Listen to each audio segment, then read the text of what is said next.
Hello, friends. It's me, Paul Grossman, the dark arts wizard of AI and test automation. And my good knight has brought me my magic ring and string. This can go through both sides of the ring at the same time. But sometimes we want to have our automation frameworks just go through halfway through, like so. You know what I have been pushing this off here? You need to check out the Automation Guild 2025. And why is that? Because I'll be hanging out over there and maybe talking about my book, The Enhanced Test Automation with WebDriver IO, written by my good friend, Larry Goddard. There's a couple of people speaking at the conference that you should go check out. One is Adam Bondar of the Bondar Academy. He has a great website and training courses out there. So please check him out. And also, my former manager, Lee Barnes, he is going to be speaking on valuable techniques of testing non-deterministic AI-based systems. What does that really mean? Well, it's when you're filling out a form and your decisions change the pages that come next. How do you write an automation framework that could handle all the multiple different paths that you go through when you're performing a task like that? But do check out Lee Barnes. He will be over there from Forte Group. Say hi to him as well. I'll be hanging out as well, but wait, it's only 90 seconds into the video. Don't change quite yet because there's a small problem. I need to get my own conference information set up. And I figured I'd take a few seconds to show you how I would do that. Over here, I have live mode and I have my test guild. So what would be the first thing I want to do? Well, that would be to enter my email, thedarkartswizard@gmail.com. And if I hit execute this, what happens? Well, the Dark Arts Wizard in Gmail gets in there. Did you happen to notice the one small magic trick I did? There was no CSS and there was no XPath. There is no page object model with test rigor. How could it possibly be doing that? I also want to create an account password, but in this case, I want to use a variable. So I'm going to say PWD to do that. And PWD is my password. I don't want any of you to know my password. And so I'm going to execute that and see if the password gets in there. Oh, it is masked with stars. Excellent. Good testing. Now, next, what I want to do is I want to enter my name into the first name. Well, that would be pretty easy. I could even write this by hand. Enter Paul into the first name. I'll execute that, and it gets in there. Wait, but what about relative element location? Is it possible that I could populate the last name based on the first name? Well, let's go take a look. Enter Grossman into input to the right of the first name. And if I execute that, you'll notice that Grossman got populated in there based on where it was located compared to that first field.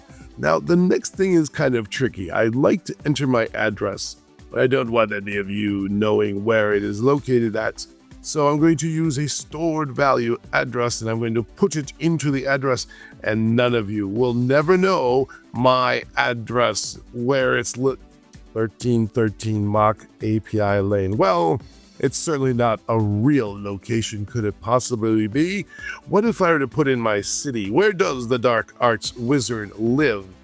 I live in Wizard Wells, fine place in Texas. I'm going to put in my zip code, but of course, if I were to have ZIP code without that star in there, ZIP is all capitals, well, I use lowercase. It's not possible that it could all right, it found it. It totally found it over there. But there is the state that we need to put in there. I'm going to just manually type this in. I'm going to say, select Texas from state. Let's do that over there. If I execute that, well, it opened up the list. Easy and peasy. No XPath, no page object model. Oh, we need to have the title for the wizard. So let's pop that in there and execute. And we get the lead wizard. And now the hard part. We need to hit the checkbox. What if I could just say, click this checkbox? I mean, it's not possible that I totally found it. What else can the wizard do? Well, I would like to get a discount coupon. If you would like to have a discount, enter Guild20 into the coupon code. And of course, I want to enter to type the enter key on this. Look at that. The code was entered successfully and it reduced the cost down to $261.60 just for my wizarding friends. The only thing we need to do is validate to 6.1.60 is visible. Right there, it highlighted reserve your ticket now for 261. Absolutely. It's green around the green, so it's a little hard to see, but it did validate, so that is good. Last, we'll scroll up and execute. And last, we want to verify that there is a Test Guild logo up there, but it's an image, so we should use the AI to validate that. And, ooh, we came up with a green. Let's take a look at our AI prompt and responses and go down, down, down, down to the very bottom where it says if there is a Test Guild logo. It says it's true because based on the screenshot, the Test Guild logo is clearly visible at the top of the page, and that visible evidence confirms the presence of the logo, making the response correct. Well, there you have it. Please, my friends, check out the Automation Guild.